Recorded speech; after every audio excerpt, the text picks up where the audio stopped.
PM Modi आज बिहार में थे। सुबह 11:30 बजे मोतिहारी में आईटी, कनेक्टिविटी और स्टार्टअप से जुड़े कई प्रोजेक्ट का इनॉग्रेशन किया। मोदी, मोदी, मोदी, मोदी।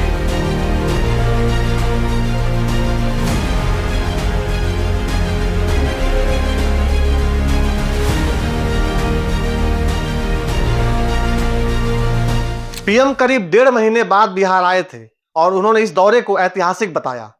सावन के ई पवित्र माह में हम बाबा सोमेश्वर नाथ के चरण में प्रणाम करत बानी। उनका से हम आशीर्वाद मांगतानी की संपूर्ण बिहार वासियों के जीवन में सुख शुभ होखे। पीएम ने साथ ही लालू प्रसाद यादव के परिवार पर भी प्रहार किया। साथियों, आरजेडी के वो लोग आपको कभी रोजगार नहीं दे सकते। जो लोग रोजगार देने के नाम पर आपकी जमीनें अपने नाम लिखवा लेते हैं, आप याद रखिए, एक और लालटेन का दौर वाला बिहार था, एक और ये नई उम्मीदों की रोशनी वाला बिहार है। पटना से नई दिल्ली के लिए अमृत भारत एक्सप्रेस को पीएम ने हरी झंडी दिखाकर रवाना किया।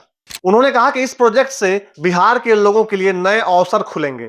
साथियों, आज यहां रेल और सड़क से जुड़ी हजारों करोड़ रुपए की परियोजनाओं का उद्घाटन और शिलान्यास हुआ है। इन परियोजनाओं से बिहार के लोगों को बहुत सुविधा हो जाएगी।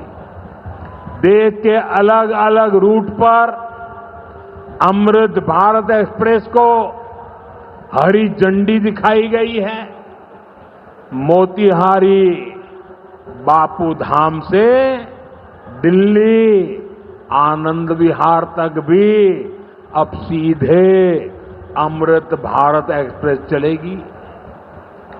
मोतिहारी रेलवे स्टेशन भी अब नए रूप में नई सुविधाओं के साथ तैयार हो रहा है। पीएम ने अपने स्पीच में एनडीए सरकार की तारीफ की और कहा कि अगर सरकार फिर से बनी तो बिहार नई ऊंचाइयों को छुएगा। साथियों, न हम नारों तक अटकते हैं, न हम वादों तक सिमटते हैं, हम तो काम करके दिखाते हैं। जब हम कहते हैं कि हम पिछड़ों, अति पिछड़ों के लिए निरंतर काम कर रहे हैं, तो ये हमारी नीतियों में भी, निर्णयों में भी नजर आता है। एनडीए सरकार का तो मिशन ही है हर पिछड़े को प्राथमिकता, हर पिछड़े को प्राथमिकता, चाहे पिछड़ा क्षेत्र हो या पिछड़ा वर्ग हो, हमारी सरकार की वो पहली प्राथमिकता है। पीएम ने कांग्रेस, आरजेडी समेत सभी विपक्षी पार्टियों को आड़े हाथों लिया। हालांकि विपक्ष ने भी जवाबी हमले किए। साथियों, आज की पीढ़ी को जानना जरूरी है कि बिहार 2 दशक पहले किस तरह हताशा में डूबा हुआ था। आरजेडी और कांग्रेस के राज में विकास पर ब्रेक था। गरीब का पैसा गरीब तक पहुंचना असंभव था। जो शासन में थे उनमें बस यही सोच थी कि कैसे गरीब के हक का पैसा लूट ले। लेकिन बिहार असंभव को भी संभव बनाने वाले वीरों की धरती है, परिश्रमियों की धरती है। भाई प्राइम मिनिस्टर साहब मोदी जी चौथी बार आ रहे हैं। हर बार पिछले 3-4 महीने से मैं यही कह रहा हूं कि मोदी जी को बिहार में ये बताना चाहिए कि हम लोग की शिक्षा व्यवस्था कब सुधरेगी। मोदी जी को ये बताना चाहिए कि बिहार से पलायन कब रुकेगा। मोदी जी को ये बताना चाहिए कि यहाँ रोजगार फैक्ट्री कब होगा, ताकि बच्चों को गुजरात और महाराष्ट्र 10-12 हजार रुपए के लिए न जाना पड़े। बाकी की जो बात कर रहे हैं मोदी जी, एक ट्रेन दे देंगे, एक रोड बना देंगे, इसकी हम लोग को जरूरत नहीं है। ये हम लोग सब अपने से कर सकते हैं। मोदी चुनाव से पहले फीता काटने बिहार पहुंचे, जहां पर उन्होंने 35 मिनट का भाषण भी दिया। लेकिन क्या इस भाषण में उन्होंने दिन दहाड़े लगातार हो रही हत्याओं पर कुछ कहा? क्या उन्होंने धड़ल्ले से बढ़ते हुए अपराध और अराजकता जो बिहार में हो रही है उस पर कुछ कहा? क्या उन्होंने ध्वस्त कानून व्यवस्था की भर्त्सना करी? क्या उन्होंने किसानों को अपराधी और हत्यारा कहे जाने का विरोध किया? और क्या उन्होंने दिन दहाड़े होती वोट चोरी पर एक भी शब्द कहा?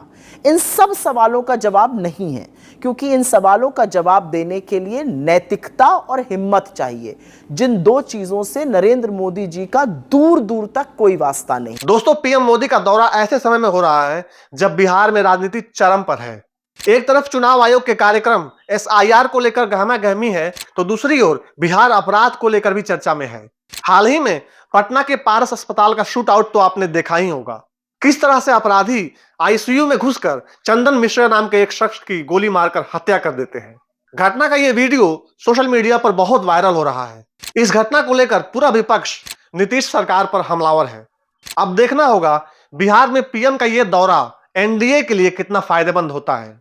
ऐसे में विपक्ष भी SIR और अपराध के जरिए अपने कैंपेन को गति देने के लिए बेकरार है। अगर आपको इस वीडियो से कुछ जानने और सीखने को मिला तो इस वीडियो को लाइक करें, शेयर करें और हमारे चैनल को सब्सक्राइब करना बिल्कुल न भूलें। इस वीडियो में इतना ही। आप देखते रहिए बिंदास बोल दिल से।